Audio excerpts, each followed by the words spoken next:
안녕하세요. 성공예감 이대호입니다.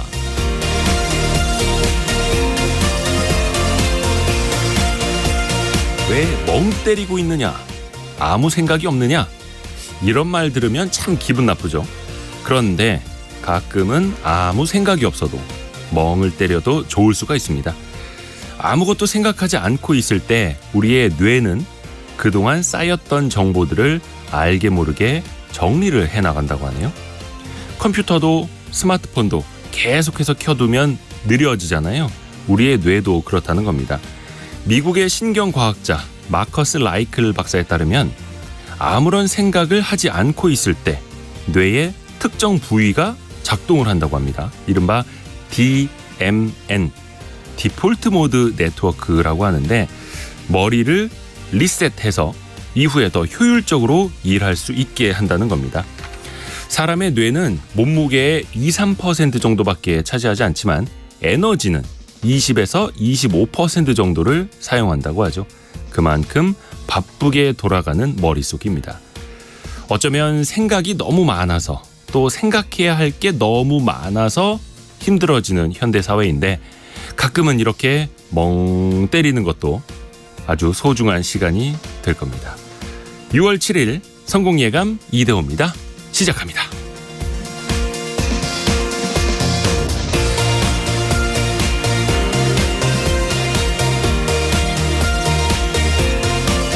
안녕하세요. Y스트릿 이대호 편집장입니다. 오늘 6월 7일 수요일, 왠지 월요일 같은 수요일, 아마 한 주가 더 짧게 느껴지겠죠. 가끔은 이렇게 멍 때리고 싶은데 라디오에서는 한 5초? 7초 이상 소리가 안 나가면 이제 방송 사고가 된다면서요. 7초 기준이죠. 7초. 한번 맘먹고 10초 동안 멍을 때려보고 싶지만 그러면 제가 여기서 못 나타날 것 같아가지고 오늘 경제상식 퀴즈 바로 내드릴게요. 오늘 조금 어려울 수도 있을 것 같은데 다음 달부터는 대리기사, 방과 후 교사, 화물차주 등 특수고용직, 이른바 특고 노동자라고 부르는 이 특수고용직, 거기다가 플랫폼 배달 기사들까지 이 보험에 적용을 받게 됩니다. 우리나라 최초의 사회보험이라고 하는데 업무 중 부상이나 질병 혹은 사망 등을 당했을 때 보상을 받을 수 있는 제도죠. 국민연금, 건강보험, 고용보험과 함께 4대 보험에 속하는 이것.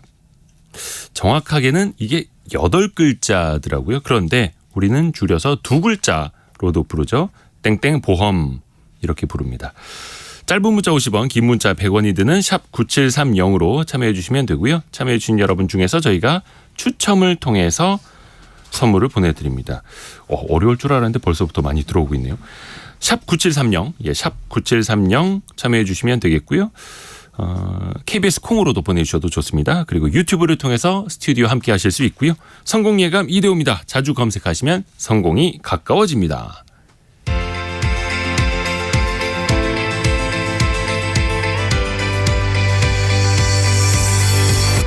KBS 1라디오 성공예감 이대호입니다. 와, 핸드폰 뒷자리가 2000번이네요. 2000번. 좋은 번호 쓰시는 2000번님께서 가장 먼저 정답을 보내주셨네요. 프리랜서, 고용보험, 상해보험, 오답들이 또 더 먼저 온 것도 있고요. 오늘의 경제 뉴스 들어보겠습니다. 알고란의 고란 경제전문기자, 한국경제신문의 강영연 기자입니다. 어서 오세요. 안녕하세요. 자, 고란 기자, 어떤 뉴스 준비하셨습니까? 이 자영업자가 5년간 184만 명이나 늘었습니다. 근데 많이 늘어난 만큼 다 같이 잘 살면 좋은데 자영업자도 양극화가 나타났는데요. 상위 1%, 0.1%는 소득이 늘었는데 연평균 소득은 매년 줄고 있습니다. 그리고 하나는 또 이것도 어떻게 보면 서민과 연결된 얘기인데요. 1위 대부업체 러시앤캐시가 연말에 철수한다라고 합니다. 이 산업 자체가 사양산업이다 보니까 1위 업체도 물러나는데 이 대부업체들이 사라지면 좋을까 싶으면 불법 사금융에 오히려 내몰릴 수 있다라는 우려가 나타나고 있습니다. 자영업자 소식과 대부업체 이야기 잠시 후에 들어보겠고요. 강영현 기자, 아이템은요? 네, 오늘 한국 물가 상승률이 3%대로 떨어졌지만 근원 물가 상승폭이 더디게 낮아지고 있다는 내용을 전해드리려고 합니다. 특히 외부 활동이 늘어나면서 의류, 신발, 여행 등의 물가가 큰 폭으로 오르고 있는 것으로 나타났습니다.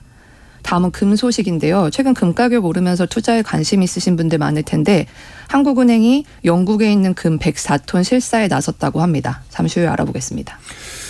우리나라 금이 잘 있는지도 잠시 후에 한번 들어볼게요. 고란 기자부터. 자영업자, 소상공인 어렵다 이야기는 계속 듣고 있는데 근데 자영업자 수가 계속해서 꾸준히 늘고 더 많이 늘었다라는 거잖아요. 네, 국세청 자료를 봤더니 그런데요. 여기서 자영업자 분류를 어떻게 하나라고 봤더니 네. 종합소득세 신고자 가운데 사업소득을 신고한 사람, 이 사람들을 자영업자라고 간주를 했습니다. 네. 21년 기준으로 656만여 명 정도 됩니다. 이 대략 경제활동 인구 우리나라 한 3천만 명 잡으면 20% 그러니까 5명 중 1명이 자영업자라는 얘기예요. 21년 기준이죠. 네네네 21년 기준입니다. 자영업자 공화국이라고 하는데 좀 사실 좀 많긴 합니다. 자영업자. 5명 중에 1명이 네. 자영업자. 특히 코로나19 유행세가 극심했던 21년에는 1년 만에 105만 명이 늘었습니다. 20% 증가율이 기록하고 있고요. 네. 5년 기준으로 보면 184만 명 늘었고요. 같은 기간에 근로소득자는 2.4% 늘었거든요. 근데 자영업자는 앞서 말씀드린 대로 거의 20% 늘었다라고 했잖아요. 8배. 코로나19가 매장 운영에 직격탄이 됐는데도 어떻게든 먹고 살아야 되니까 많은 사람이 할 수 없이 자영업자의 길을 선택했다라고 해석할 수밖에 없죠. 사실 저희도 한 4, 5년 전까지만 하더라도 자영업자 500만 시대 이런 표현 썼었는데 이제 600만이 아니라 656만 명 시대. 네네. 근데 이것도 21년 기준이니까 지난해나 최근 기준으로 더 늘었을 수도 있고요. 네네. 그러면 평균 소득이 좀 나아져야 될 텐데. 그렇죠. 다 같이 잘 먹고 잘 살면 좋은데 그렇지가 못합니다. 21년에 연평균 소득 이게 제가 말씀드린 게 지금 연평균입니다. 예. 2,170만 원이에요. 20년에는 2,050만 원입니다. 떨어졌어요? 매년 줄고 있어요. 게다가 아까 21년에 자영업자 수가 급증했다라는 말씀드렸잖아요. 네. 21년 기준으로 보면 1,950만 원. 2천만 원이 안 됩니다.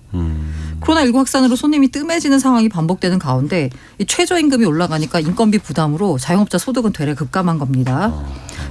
월 평균 소득으로 따져볼게요. 월급 기준이니까 아마 더 이해가 쉬우실 텐데 세전 기준으로 162만 원.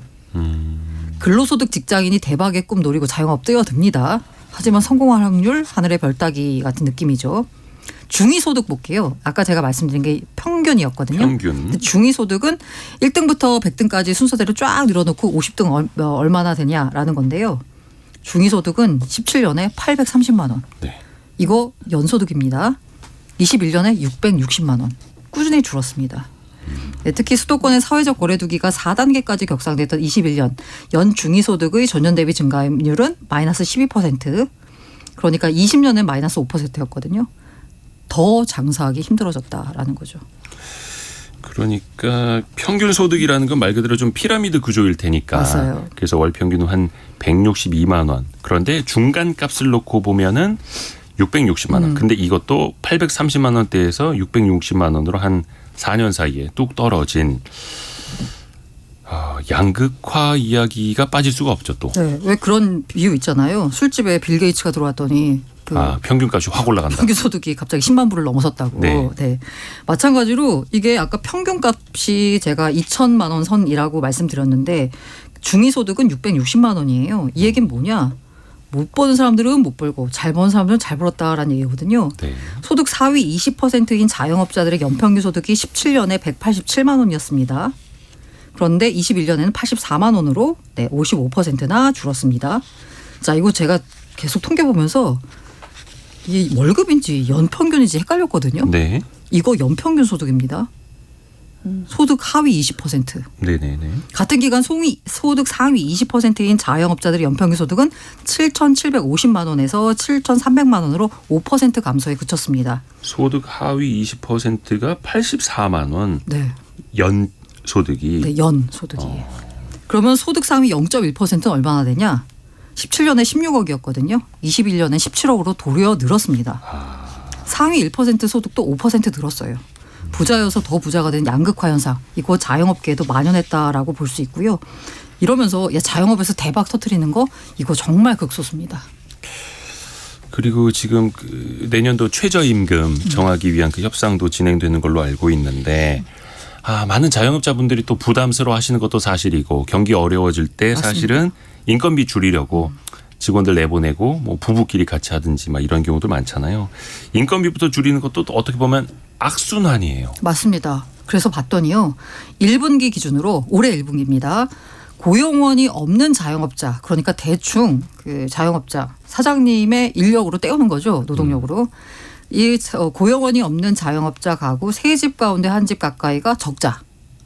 그래서 너무 힘들어가지고 사람도 안 써서 내가 몸으로 때우는데도 불구하고 이분들 셋 중 하나는 적자를 냈다는 겁니다. 이게 통계청의 1분기 가계동향조사 마이크로데이터를 분석한 결과인데요. 이 처분 가능한 소득보다 소비 지출이 많았다라는 얘기고요. 처분 가능 소득은 세금, 이자 비용 등 비소비 지출 뺀 겁니다. 이 가구주를 종사상 지위라고 해가지고 이걸 좀 분류를 해보는 겁니다. 약간 유형별로. 고용이 없는 자영업자 가구의 적자 비율이 가장 높았습니다. 그 다음에는 오히려 그 비정규직이었고요. 근데 오히려 고용원이 없는 자영업자 가구가 더 적자를 많이 냈다라는 거죠. 그래서 적자 비율이 늘었는데 이게 왜 늘었을까라고 보니까 사실 지출은 늘었습니다. 왜냐하면 여러 가지가 다 많이 좀 올랐잖아요. 네. 그런데 방역지원금, 손실보상금 등 이전 소득이 줄었습니다. 그러니까 전체 소득이 줄어든 거고요. 이전 소득만 놓고 봤더니 1년 전과 비교해서 90만 원에서 69만 원으로 20만 원 가까이 줄었습니다. 양극화가 해소가 되고 있다는 뉴스는 거의 한 10년에 한 번 들어보는 것 같고 양극화가 심해지고 있다라는 이야기는 늘상 듣는 것 같고 마음이 아픕니다. 자, 강영현 기자. 물가 상승률, 인플레이션 이야기 준비하셨는데 일단은 전반적으로 봤을 때 우리나라의 물가 상승률은 그래도 안정적인 수준이라고요? 네, 나쁘지 않은 걸로 나타났는데요. OECD가 발표한 내용입니다. 4월 달 소비자 물가 상승률을 발표한 35개 회원국 중에서 3%대 이하를 기록한 곳이 5곳밖에 없었는데 그중에 네. 하나가 우리나라였던 건데요. 일단 스위스가 2.6%로 가장 낮았고 그 다음이 그리스, 일본 그리고 한국과 룩셈부르크가 각 3.7%를 기록한 것으로 나타났습니다. 나머지 나라들은 대부분 4% 이상을 기록했거든요. 네. 그래서 선진국 대부분이 여전히 고물가로 어려움을 겪고 있는 것으로 나타났습니다. 한국이 상당히 선방한 것이 눈길을 끄는데 4월에 물가 상승률이 3.7%라고 말씀드렸잖아요. 네. 이게 OECD 평균인 7.4% 절반에 불과합니다. 그리고 주요 20개국 평균인 6.5%에 비해서도 매우 낮은 편이었습니다. 빠르게 안정이 되고 있다. 그 배경은 어떻게 볼 수 있을까요? 네, 일단 우리나라가 주요국에 비해서 금리 인상을 이르게 시작하고 속도 역시 빨랐던 점이 그 원인으로 꼽히고 있습니다. 그러니까 네. 금리 인상 시점, 속도 모두 다 빨랐다는 건데요. 한국은행이 최근 발표한 경제전망 보고서에서 우리나라는 통화 긴축 기조를 주요국보다 반년 일찍 시작했다. 그리고 2021년 8월 통화정책 정상화를 착수한 이후에 2023년 1월까지 역사상 가장 빠른 금리 인상을 단행했다. 이렇게 설명을 하고 있는데 이렇게 빠르고 가파르게 금리 인상을 한 것이 경제 성장세는 조금 약화시켰지만 물가의 둔화 흐름도 이어갈 수 있도록 했다고 평가하고 있습니다. 그리고 네. 네, 또 하나 할 수 있는 게 저희 변동금리 대출 비중 높은 거를 되게 여러 차례 말씀을 드렸었을 텐데 네. 이것이 오히려 통화 긴축 효과를 상대적으로 빠르게 나타날 수 있도록 도와줬다 이런 평가가 나옵니다. 그러니까 예를 들어서 지난해 예금은행 대출 잔액 기준으로 할 때 변동금리 비중이 가계가 75%, 기업이 65%거든요. 그러니까 사실 이렇게 되면 금리가 인상됐을 때 바로 부담으로 다가오죠. 반영이 바로 되고 부담이 더 커지고. 네, 그렇기 때문에 이것이 통화 긴축 효과가 즉각적으로 나타날 수 있었다 이렇게 보고 있습니다. 금리를 또 어떻게 보면 선제적으로 가파르게 잘 올렸다라는 평가인데 보통 금리 가지고 한국은행 총재 이제 비판하는 여론들이나 비판하는 기사들 많이 나오기 마련인데 예전 다른 분들에 비해서는 또 이창용 총재는 그 욕을 많이 먹지 않고 또 잘한다는 칭찬을 받고 있는 네, 커뮤니케이션도 많이 하시고 조금 그렇죠. 네. 지금은 그렇습니다. 자, 그런데 이 라디오 들으시는 분들 중에서도 뭐야 우리나라 지금 인플레이션이 안정적인 수준이라고 라고 네. 체감을 못 하시는 분들이 100에 99분은 그렇지 않을까 싶은데. 네, 저도 그런데요. 사실 이게 왜 그런가 하면은 전체적으로 물가 상승폭은 내려가고 있지만 근원 물가 상승폭은 더디게 둔화하고 있다고 해요. 그러니까 네. 예를 들어서 전체 소비자 물가 상승률이 3월에 4.2%에서 4월에 3.7% 그리고 지난달 수치도 나왔는데 3.3%거든요. 그러니까 굉장히 많이 떨어졌다고 느껴지는데 식료품이랑 에너지를 제외한 근원 물가 상승률은 같은 기간 4.0에서 3.9로 떨어지는데 그쳤습니다. 그러니까 사실상 큰 변화가 없는 상태죠. 특히 가격이 많이 오른 품목들 한번 살펴볼까요? 네, 통계청 발표를 보면 지난달에 이제 의류 신발 물가가 1년 전보다 8% 올랐다고 해요. 네. 이게 31년 만에 최고 상승률이라고 하는데 소비자들이 느끼는 체감 물가가 높아질 수밖에 없는 상황인 것 같습니다. 또 그리고 의류 신발 같은 경우에는 전년 동기 대비 물가 상승률이 작년 4월까지만 해도 1%대였거든요. 그러다가 지난해 5월부터 3%대 그리고 올해 3, 4월에 6%대로 올랐었는데 이게 이제 많이 올랐다고 했는데 네. 이제 8%대까지 뛴 거고 의류뿐만이 아니라 뭐 음식, 숙박, 가정용품, 주택, 수도, 전기 이런 것도 5% 이상 올랐고 또 식료품, 비주류, 음료, 오락 문화 이런 것도 전체 소비자 물가 상승률을 웃돌았습니다. 그렇기 때문에 실질적으로 소비자들이 느끼는 물가 상승률은 높을 수밖에 없을 것 같습니다. 그렇죠. 체감상으로는 그럴 수밖에 없죠. 자, 고란 기자에게 갑니다. 우리나라 1위 대부업체죠. 1등 대부업체 러시앤캐시. 여기가 철수한다고 밝혔어요. 네, 금융위원회가 현재 OK저축은행이 최근 제출한 러시앤캐시 영업 양수도 인가 신청서를 심사 중에 있다라고 합니다. 이 만약에 신청서가 통과되면요, 러시앤캐시는 연내 OK저축은행으로 흡수 합병이 됩니다. 그리고 러시앤캐시가 보유한 자산, 부채 모두 OK저축은행으로 넘어가고요. 러시앤캐시는 사라지게 됩니다. 이 러시앤캐시가 대부업 시장 점유율 부동의 1위 업체거든요. 네. 지난해 말 기준으로 보면 이들이 취급한 대출 채권 규모가 약 2조 원이에요. 2등이 9,500억이거든요. 2배 이상 큽니다. 일단은 여기가 그러면 OK저축은행으로 흡수합병이 되는 거고 네네. 모르겠습니다. 이 영업 형태를 어떻게 변경할지는 뭐 지켜봐야겠습니다만 일단은 1등 업체가 공식적으로는 철수한다라고 맞습니다. 밝히는 거고 그러면 이 대부업 시장은 어떻게 될까요? 사실 뭐 1등 업체 사라지면 나머지 업체들이 나머지 시장의 빈 공간을 메워서 와, 점유율 확대한다라고 좋은 소식일 수도 있잖아요. 네. 근데 그게 아닌 게 이 되레 러시앤캐시의 시장 철수가 대형사들의 일단 시장 이탈로 이어질 수 있다. 그러니까 대부업 시장 자체가 쪼그라들 것 같다라는 겁니다. 실제로 웰컴 금융그룹은요, 21년 말에 웰컴 크레딧 라인 대부, 애니원 캐피탈 대부를 정리했습니다. 리드코프나 사나머니 등 다른 대형사들도 신규 대출 아예 중단하거나 규모 줄이고 있습니다. 그러니까 대부업계에서 보기에는요, 상위 업체가 조기 철수하는 게 이게 뭐 좋은 게 아니라 대부업 자체가 내리막 산업이다. 라고 봤기 때문이라는 거고요. 신규 대출도 제대로 이루어지지 않는 상황에서 만약에 상위 업체가 철수한다라고 하면 하위 업체는 더 보수적으로 영업에 나설 수밖에 없다라고 상황 분석을 했습니다. 그렇죠. 하위 업체들은 좀 더 손해율이 좀 높고 상위 업체들은 채권 추심도 잘하고 사람들의 신용평가를 상대적으로 할 수 있는 능력이 있는데 1등 업체부터 우리 이거 안 할랍니다. 맞습니다. 대부업 안 할랍니다 하는 시장 건데 자체가 쪼그라드는 거죠. 소비자들에게는 어떤 영향이 있을까요? 저신용자들이 피해를 받을 수밖에 없거든요. 사실 이제 돈 빌리는 게 순서가 있잖아요. 은행 갔다가 네. 저축은행 갔다가 대부업 갔다가 거기서도 안 되면 불법 사금융으로 가는 거죠. 사채로 가는 거죠. 네네. 이 받을 수 있는 대출을 최대한 끌어쓴 저신용자가 최우수단을 찾는 곳이 바로 대부업입니다. 그런데 대부업 대출마저 어려워지면 저신용자는 불법 사금융으로 갈 수밖에 없고요. 이 대부금융협회가 접수한 지난해 사채 피해 사례를 봤더니 6,700건이었고요. 아, 여기 평균 금리가 연 414%. 네, 불법 사채 피해가 늘어나는 건 대부업계가 사실상 영업하지 못하고 있기 때문인데요. 이 대부업계는 대출 금리가 지금 최고 금리가 연 20%잖아요. 네. 그러면 여기를 넘겨가지고는 합법적으로는 금리를 대출해 줄 수가 없으니까 그렇죠. 아예 그냥 신규 대출을 중단해 버립니다. 한국대부금융협회 공시에 따르면 올 1분기 주요 대부업체 28곳에 신규 대출 평균 금리가 연 19.98%예요. 그러니까 대부분이 법정 최고금리인 20%를 다 받고 대출해줬다라는 거예요. 그나마 20%라도 저신용자를 위한 신용대출 해주는 곳은 대형 대부업체밖에 없습니다.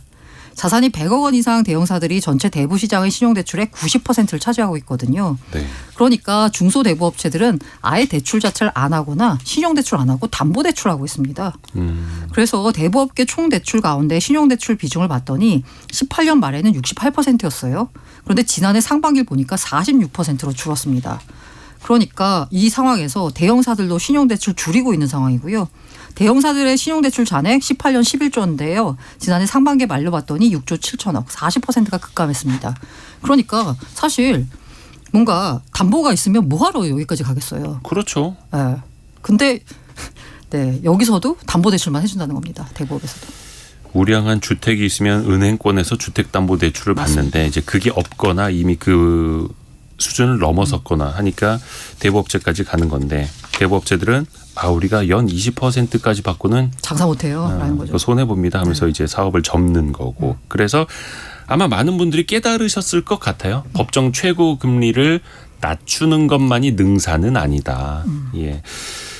저희가 얼마 전에 전당포 이야기도 좀 했었거든요. 네. 정말로 급전 필요하신 분들이 맞아요. 많아요. 이게 많다는 게 이제 수요와 공급 따지면은 지금 공급이 주는 거잖아요. 예. 수요도 줄었으니까 공급 줄면은 너무나 뭐 자연스러운 건데 대부업 시장이 축소되는 게 그게 아니라 수요는 여전하거든요. 네. 그러다 보니까 3월 말에 정부가 출시한 소액 생계비 대출 이거 정부가 이자 장사하냐라고 되게 비판이 많았잖아요.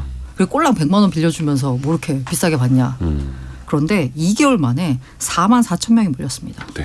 268억 대출이 실행이 됐고요. 그만큼 아직 수요는 여전하다라는 거죠. 정말 50만 원, 100만 원 급하게 필요하신 분들이 그렇게 많다라는 뜻이고 우선은 우리가 그 대부업체, 1등 대부업체들의 사업 철수 이야기를 하고 있는데 어떤 소비자들의 이런 피해, 풍선 효과를 막기 위한 대책은 나오는 게 있습니까? 여러 가지 말이 맞는데요. 일단 대부업계는 법정 최고금리 좀 올려달라는 겁니다. 그렇죠. 그런데 법정 최고금리 제도가 사실 금융소비자를 보호하는 역할을 하는 건 맞거든요. 그런데 너무 지나치게 내렸더니 오히려 저신용자를 불법 사기목리로 내모는 거 아니냐라는 이제 비판이 나오는 거죠. 그래서 합리적인 조정이 필요하다라는 거고요. 일각에서는 최고금리 제도 자체를 없애자라는 의견도 있지만 이게 분명히 작용하는 순기능이 있기 때문에 그렇죠. 이 시장금리 변화에 따라서 최고금리 수준을 탄력적으로 운영할 필요가 있다라고 지적합니다. 그래서 일종의 뭐 기준금리 연동제 같은 걸 실시하자라고 합니다.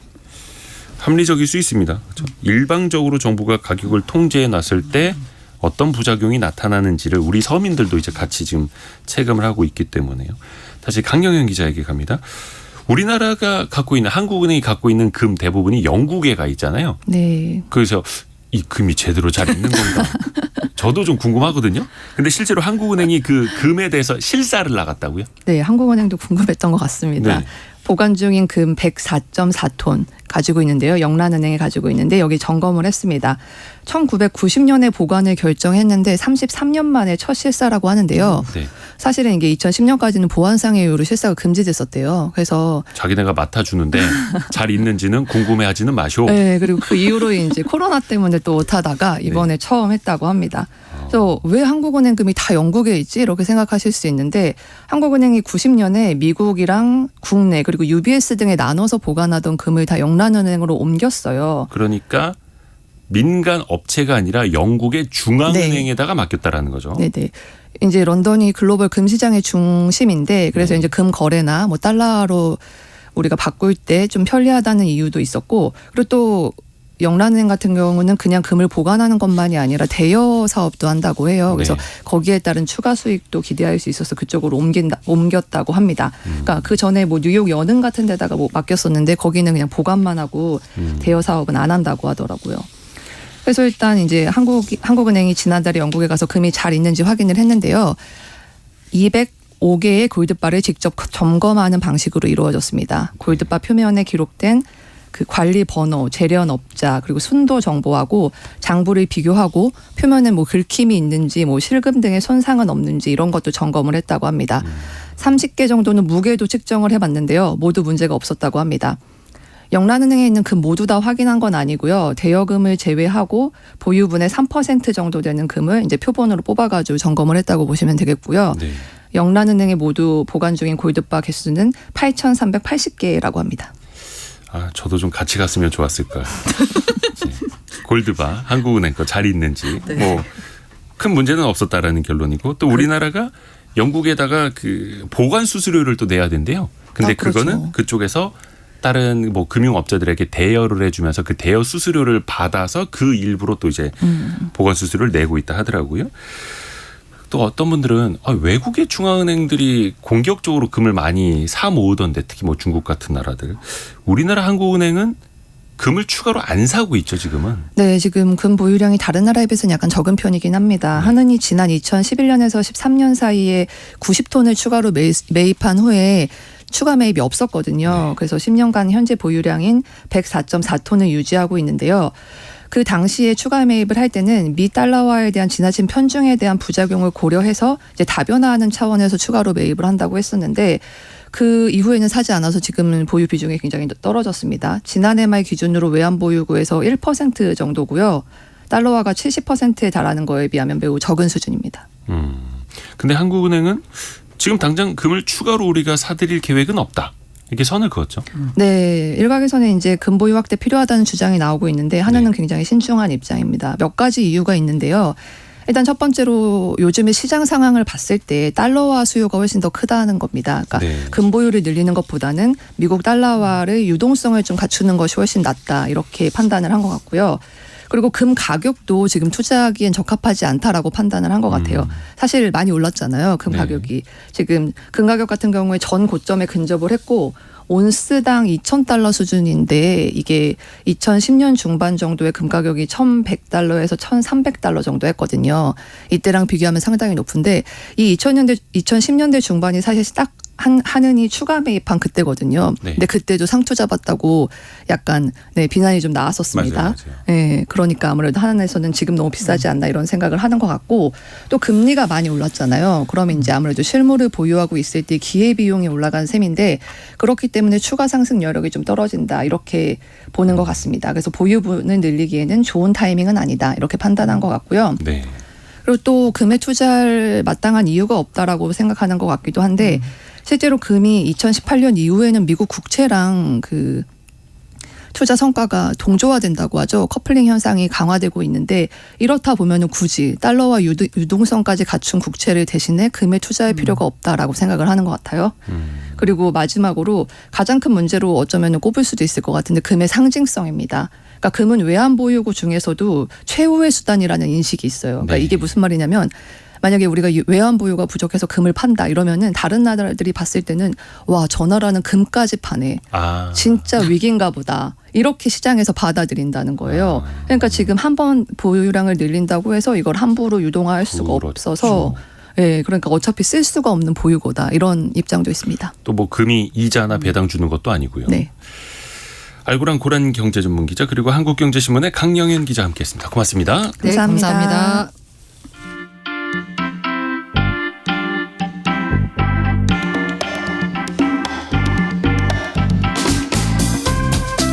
지금 여러분께서는 KBS 1라디오 성공예감 이대호입니다를 듣고 계십니다. 참여해주신 여러분께는 추첨을 통해 헬시 허그에서 한국인의 건강한 두피에서 찾아낸 두피 유래 유산균을, 판촉물 전문 그룹 기프코에서 텀블러 세트를, 아름다운 식탁 창조 주비푸드에서 자연에서 갈아 만든 생와사비를, 쉽고 빠른 판촉물 제작 시너지 기프트에서 LED 튜브 스탠드를, 그리고 성공예감에서 준비한 커피 쿠폰을 보내드립니다. 당첨자는 성공예감 이대호입니다 홈페이지에서 확인하세요.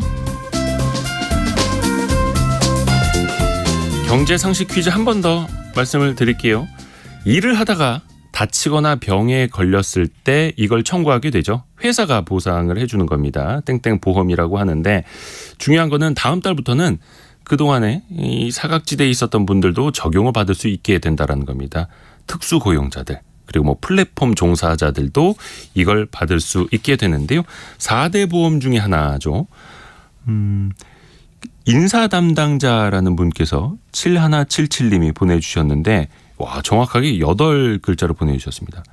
땡땡 재해 땡땡 보험. 아, 예. 근데 뭐 인사 담당자 분들도 또 회사도 이거를 지급하는 일 자체가 사고 자체가 일어나지를 말아야겠죠. 예. 7130님도 이게 내 몸이 재산입니다. 재산보험 아닐까요? 라는 의견도 주셨습니다. 신길선님은 예전에 다친 적이 있는데 이걸로 치료를 잘 받았어요 라고 해주셨습니다. 짧은 문자 50원 긴 문자 100원이 드는 샵 9730 그리고 KBS 콩으로 계속 받겠습니다. 오늘의 움직임에 주목하고 세상의 흐름을 놓치지 않습니다. 여러분의 내일을 응원하며 성공의 열쇠를 함께 찾아갑니다. 성공예감 이대호입니다.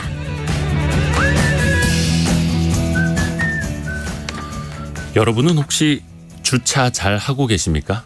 주차 운전 기술이 아니라 정말 주차 속 썩지 않고 차를 잘 대고 다니시는지요? 정말 주차할 곳이 모자라서 관련된 싸움도 많이 일어나고 민원도 폭발하고 있고 하다는데요. 주차 전쟁, 이거 뭐 해결 방안이 없는지 아주대 교통시스템공학과 유정훈 교수와 함께 해법을 찾아보겠습니다. 유 교수님 안녕하세요. 네, 안녕하세요. 사람들이 당연히 많이 느끼실 것 같아요. 주차하기 점점 힘들어진다. 근데 이게 그냥 기분 탓인지 혹시 통계적으로도 그렇게 나타나는지 좀 먼저 알려주세요. 네, 일단 차가 폭발적으로 늘었습니다. 작년 1년 전이죠. 1년 전에 드디어 이제 2,500만 대를 돌파를 했어요. 네. 그러니까 우리나라 사람 그러니까 뭐 2명당 한 대꼴로 지금 차가 이제 는 건데, 근데 거기에 따라서 이제 주차장도 늘어야 되는데 이것도 그렇게 되지 않고 있습니다. 그리고 또 제가 운전하다 보면 차가 굉장히 커졌잖아요, 옛날에 비해서. 그렇죠. 그런데 이제 그 예전에 이제 설치된 주차장 같은 경우에는 또 사이즈가 작아서 이렇게 막상 공간이 있어도 될 수가 없거든요. 이제 이런 여러 가지 문제 때문에 정말로 주차하기가 정말 전쟁입니다. 그래서 옆에 경차가 대놓은 곳 옆에 주차 공간이 있으면 굉장히 기분이 좋아지죠. 그렇습니다. 네. 특히 이제 주거 지역에서 이 주차 스트레스 많이들 겪고 계실 텐데 주거 지역에서 공간이 혹시 많이 부족합니까? 네. 일단 이제 그 주차라고 하면은 이제 낮 시간대 이렇게 이제 하는 주차와 이제 저녁에 이제 주거지에 대한 주차를 좀 나눠야 되는데요. 이제 주거지 같은 경우는 이제 밤새 이렇게 차를 세워놓는 그런 박차라고 하는데 이제 이런 특성이 있습니다. 그런데 이제 그 전체 우리 주차 연수를 한번 계산을 해보면 네. 통계적으로는 일단 뭐 그 한 107% 정도, 그러니까 그 전체 차 대수보다 좀 더 많다고 돼 있거든요. 그리고 이제 서울 같은 경우는 아무래도 이제 대도시니까 한 140% 정도. 올해 작년 기준도는 141.1% 정도 나오고 있습니다. 그러니까 얼핏 보면 이게 주차면이 충분한 같이 이렇게 이제 느껴지긴 하는데 네. 실제로는 이제 그렇지가 않은 게, 이 차라고 하는 거는 출발지와 도착지가 있잖아요. 네네네. 그러면 차가 뭐 한 군데만 계속 이제 서 있는 게 아니기 때문에 기본적으로 제일 좋은 거는 한 대당 2면 정도 있으면 좋겠죠. 출발 도착지. 그렇기 때문에 지금 이제 서울 같은 경우 140% 정도라고 하는 거는 굉장히 기본적으로 좀 부족한 주차 면수다라고 이야기할 수 있습니다. 그러니까 서울 같은 경우에는 주차장 확보율이 140%에 이르지만 네. 낮에는 직장 중심 도심권으로 차가 쫙 몰리고 밤에는 그렇습니다. 주택가로 쫙 몰리고 하다 보니까 그래도 모자랄 수밖에 없는. 네네. 그러네요. 요즘에 그래서 2중 주차, 심지어 3중 주차 하시는 네네. 분들도 눈에 많이 띄는데, 애초에 뭐 건물을 짓거나 뭘 할 때 주차장을 얼마만큼은 확보해야 된다, 이런 규정이 없습니까? 굉장히 강력한 기준이 있습니다. 예. 그러니까 이제 그 국가 법령에 이제 주택 건설 기준 등에 관한 규정에 주차장이 따로 항목이 있어요. 그래서 반드시 주택을 지을 때는 얼마 이상 해야 된다, 이제 라는 건데, 이제 문제가 이제 이 기준이 사실은 조금 이제 현실에 좀 안 맞는 이제 그런 이제 부분이 있습니다. 뭐냐면 일단 이제 우리가 보통 아파트 한 85제곱미터를 이제 기준으로 하잖아요. 네. 네, 그렇게 하는데, 그 기준에 따라서 이제 제가 그 주차 면수를 보면, 네. 85제곱미터 정도에는 한 1.13대 정도. 그러니까 한 대 조금 넘게가 이제 기준이고요. 네. 그 다음에 이제 조금 이제 대형 평수로 가면, 1.3대 정도. 이게 기준입니다. 그런데 자, 생각해 보시면, 사실 아파트도 바로 이제 전철역 옆에 있는, 그러니까 사실 굳이 이렇게 승용차 없어도 이제 다닐 수 있는 곳이 있고, 네. 그다음에 약간 외곽에 있는 데라든지는 도저히 승용차 없으면은 이게 이제 통행이 안 되는 그런 지역이 있잖아요. 네네네. 그렇기 때문에 외국 같은 경우는 단순하게 그러니까 주택 면적이 아니라 여기 있는 교통 환경에 따라서 이렇게 기준을 굉장히 세분화시키고 있어요. 네. 우리는 단순하게 그냥 주택 면적에 의해서 그것도 충분하지 않게 이렇게 이제 하다 보니까 실제로 정말로 차 없이면은 없으면 통행 불편한 그런 이제 지역 같은 경우에는 뭐 가구당 차가 뭐 2대 이상씩 되잖아요. 네. 그런데 기준은 이제 뭐 한 대를 간신히 넘는 정도니까 굉장히 기준이 조금 현실과 안 맞고요. 예를 들어서 우리가 이제 미국은 워낙 이제 자동차 중심 뭐 나라라고 하니까 거기는 뭐 그 한 대당 평균 한 8면 정도의 그런 주차가 공급이 되고 의외로 또 이렇게 일본 하면 우리는 이제 그 뭐 지하철 뭐 대중교통의 나라라고 하잖아요. 일본. 근데 근데 거기도 평균적으로 보면은 뭐 한 대당 한 평균적으로 한 3면 정도를 공급을 하고 있거든요. 그래요. 이제 그 이유가 그러니까 뭐 동경처럼 굉장히 그 대중교통 잘 돼 있는 것 같은 경우는 주차로 굉장히 공급 짧게 하지만 또 이제 대중교통이 원하지 않는 것 같은 경우에는 과감하게 이렇게 공급을 한 거죠. 근데 우리는 그런 교통 환경 없이 일률적으로 주택 규격에 따라서 이렇게 공급하고 있기 때문에 서로 그 수요와 공급 좀 불일치하는 그런 현상이 있습니다. 주택 규격에 따라서 뭐 85제곱미터에 1.13대 만들어라 해도 네네. 차는 계속 커지고 있고 또 한 집당 차량 2대씩 갖고 있는 데들도 있고 맞습니다. 한계가 있네요. 하나 좀 짚고 갔으면 좋겠는 게요. 네네. 남의 집 앞이나 남의 네. 자리나 혹은 네. 다른 상가 앞에 주차를 해놓는 경우 그래서 이제 분쟁이 좀 많이 생기지 않습니까? 예, 그렇죠. 예. 이럴 때는 어떻게 해야 됩니까? 예, 이것도 참 문제인데 우리가 이제 주차에 대해서 굉장히 관대한 나라입니다. 관대해요. 예. 그래서 사실 뭐 물론 뭐 주차 딱지 떼시면 기분 나쁘시겠지만 네. 외국에 비해서는 굉장히 그 정말로 거의 뭐 그 이렇게 벌금을 할 수 없을 정도의 그래요. 전화 끊겼네. 한 4만 원 떼잖아요. 근데 네네네. 재밌는 게 이게 만약에 내가 계속 이제 불법주를 하고 있다 그러면 그 최대 60개월 그러니까 5년까지 주차요금을 계산을 해요. 불법주차 과태료를. 5년치를요? 네네. 그러니까 이제 맥시멈 5년까지만 계산을 하는데 어디에서요? 어디에서 잘 안 들려가지고. 네, 일반 그런 이제 불법주차를 하게 되면 보통 2시간 지나면 4만 원의 과태료를 물잖아요. 우리나라는. 네네. 그런데 이제 만약에 이걸 계속 이제 뭐 그냥 내버려 둔다 그러면 그 맥시멈 그러니까 5년까지도 그냥 계속 불법주차를 할 수 있는 거예요. 네네네. 그런데 그래봤자 과태료 최고액이 7만 원밖에 안 됩니다. 그러니까 이건 사실 그렇기 때문에 이제 뭐 이렇게 알바끼처럼 이렇게 예를 들어서 버리고 가는 차들이 굉장히 많아지게 되는 거죠. 그리고 특히 이제 그냥 일반 뭐 불법 주차도 문제지만 뭐 교차로라든지 그다음에 버스 정류장 전로라든지 굉장히 불법 주차가 안전에 영향을 미치는 지점 같은 경우에도 그닥 이렇게 뭐 비싸게 우리 과태료 물지 않기 때문에 불법 주차가 굉장히 심각하고요. 일단 거기다 인식도 굉장히 낮은 그런 실정입니다. 얼마 전에 뭐 소방법은 바뀌어가지고 소방차가 불법 주정차 차량은 그렇죠. 예. 깨 부수고 지나갈 수 있게 이게 바뀌어서 다행이기는 한데 네네. 참 사회적 비용이 많이 들겠습니다 이게. 네, 그렇습니다. 이게 뭐 일단 불법 주차로 인한 안전 문제는 다 당연하고요.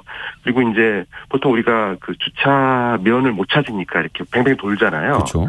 이제 그거에 따른 어떤 혼잡이라든지 환경적 측면 이런 문제를 다 고려하면 물론 뭐 약간 이제 그 기관마다의 차이는 있지만 연간 한 40조 이상을 보고 있습니다. 그러니까 주차만 가지고도 뭐 굉장히 많은 사회적 비용을 지불하고 있습니다 지금. 0982님이 의견을 주셨는데 네네. 그 기계식 그 주차장도 있고 그렇죠.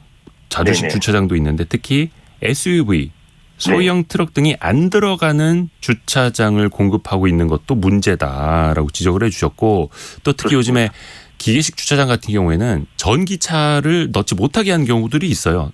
너무 네네. 무겁다 보니까. 네네. 그래서 이거 뭐 주차면을 늘리기는 늘려야 되는데 현실적인 문제가 좀 많이 있겠네요. 네, 실제로 이제 그러니까 주택 공급하는 이제 그런 건설사 입장에서는 주차 규제를 좀 완화해달라 뭐 이런 입장인 게 이게 굉장히 비용이 많이 들거든요. 네. 우리 아파트의 뭐 지하 주차장 같은 경우에 굉장히 비싸고요. 일반 빌딩 같은 경우에도 뭐 주차면 공급하는데 이제 굉장한 비용이 드는데 물론 좀 차이는 있지만 이제 평균적으로 보면 한 면당 이게 한 8천만 원에서 한 1억 정도라고 보시면 됩니다. 이제 그렇기 때문에 이게 엄청나게 이제 비싼 그 비용이 들기 때문에 어떻게 하면 조금 이제 그 단가를 낮출까 해서 뭐 주차 빌딩이라든지 거기는 또 기식 주차라든지 이런 것들이 이제 많이 이제 고려가 되고 있는데 기본적으로 사람들이 이제 기식 주차 같은 경우는 이제 뭐 이렇게 주차하고 그다음에 주차를 이렇게 뺄 때 시간이 많이 걸리기 때문에 오히려 혹시 또 이렇게 차가 뭐 손상되지 않을까 이런 염려 때문에 좀 기피하시거든요. 네. 이제 그러다 보니까 우리나라 같은 경우는 이런 기계식 주차 빌딩이 활성화 좀 안 돼 있습니다. 그렇죠. 이제 그러다 보니 또 이게 악순환이 돼서 점점 이렇게 이게 노화되고 그래서 더 기피하는.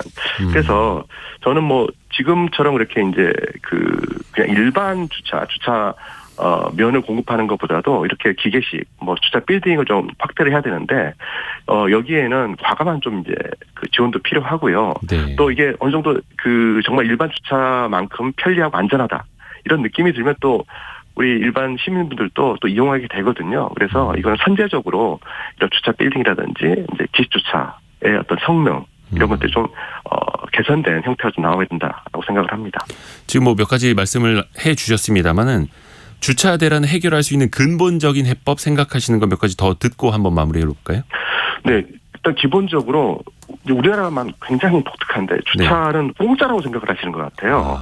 네, 예를 들어서 뭐 아파트 우리 분양받을 때도 우리 뭐 베란다 확장하고 네. 그다음에 뭐 이런 에어컨 설치하고 이런 거는 다 당연히 돈을 추가로 내시는 거잖아요. 네. 근데 이제 그 주차장은 내가 뭐 집에 차가 한 대 있던 두 대 있던 세 대 있던 사실 따로 지불하는 게 없잖아요. 네.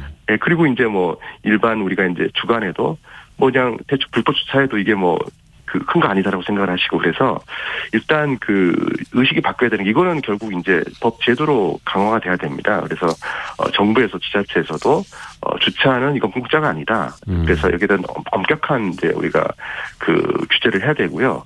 그리고 이제 결국 이제 그렇다 그러면은 이게 시장 원리 에 맞게 운영이 돼야 됩니다. 그래서 주차가 공짜가 아니기 때문에 주차에 대해서는 당연한 요금을 지불해야 되고 그다음에 그 외국 홍콩 같은 경우는 주차 한 명당 18억씩 팔렸다 이런 이야기도 있잖아요.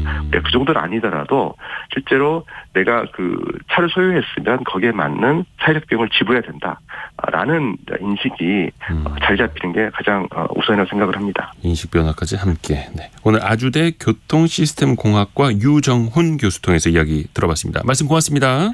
네, 감사합니다. 감사합니다. 중간에 조금 통화 연결 상태가 좀 고르지 못했는데요. 여러분의 양해를 좀 구하겠습니다. 라디오 정보센터 다녀오겠습니다. 사측과 임금 협상을 진행 중인 아시아나항공 조종사 노동조합이 오늘 오전 10시 발대식을 열고 합법적인 방식으로 항공기 운항 시간을 지연시키는 준법 투쟁을 시작할 예정입니다. 한국노총은 오늘 낮 12시 반 긴급 중앙집행위원회를 열고 산하노조 간부에 대한 경찰의 강경 진압을 문제 삼아 대통령 직속 경제사회노동위원회 불참이나 탈퇴 여부 등을 논의합니다.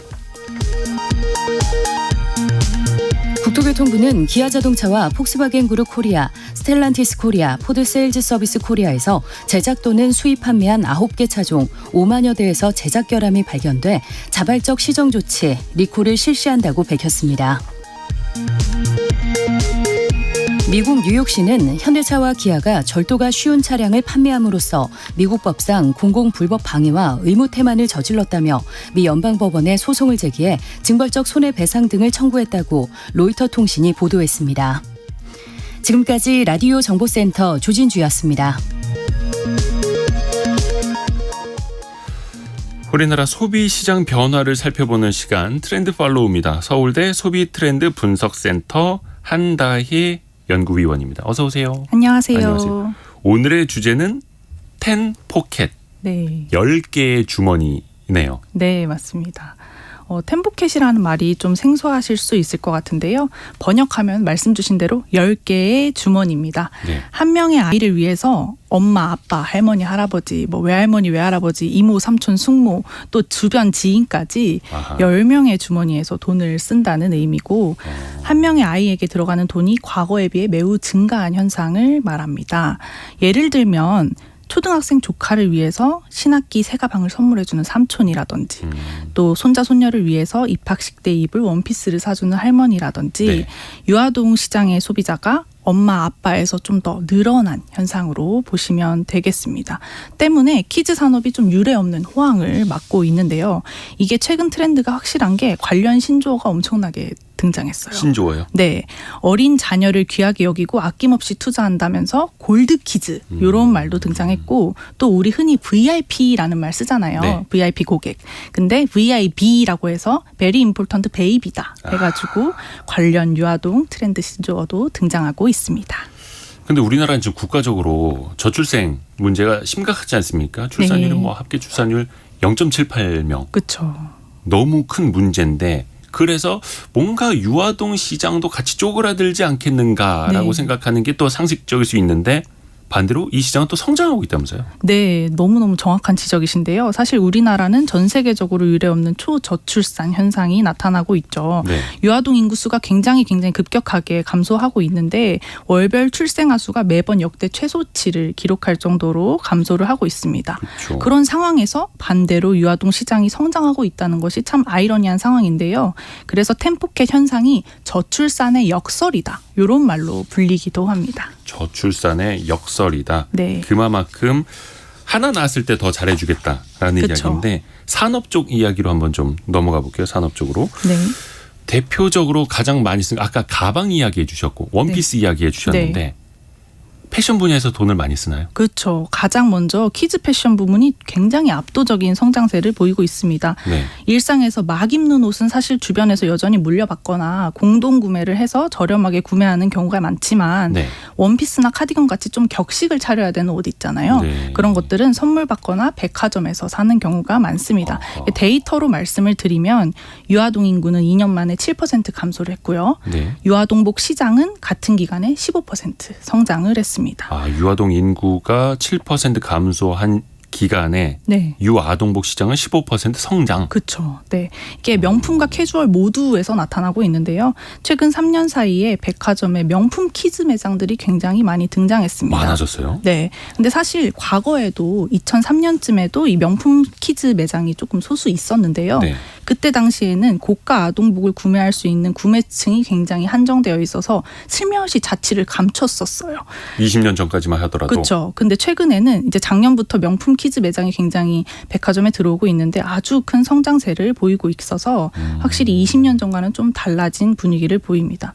또 SPA 브랜드 같은 경우도 무신사 패션 플랫폼에서는 키즈 전문관을 오픈해서 엄마 아빠 아이가 함께 같이 입을 수 있는 패밀리룩을 연출하는 방식으로 굉장히 인기를 끌고 있습니다. 한 벌 사지 말고 세 벌, 네 벌 사라 이거죠. 그렇죠.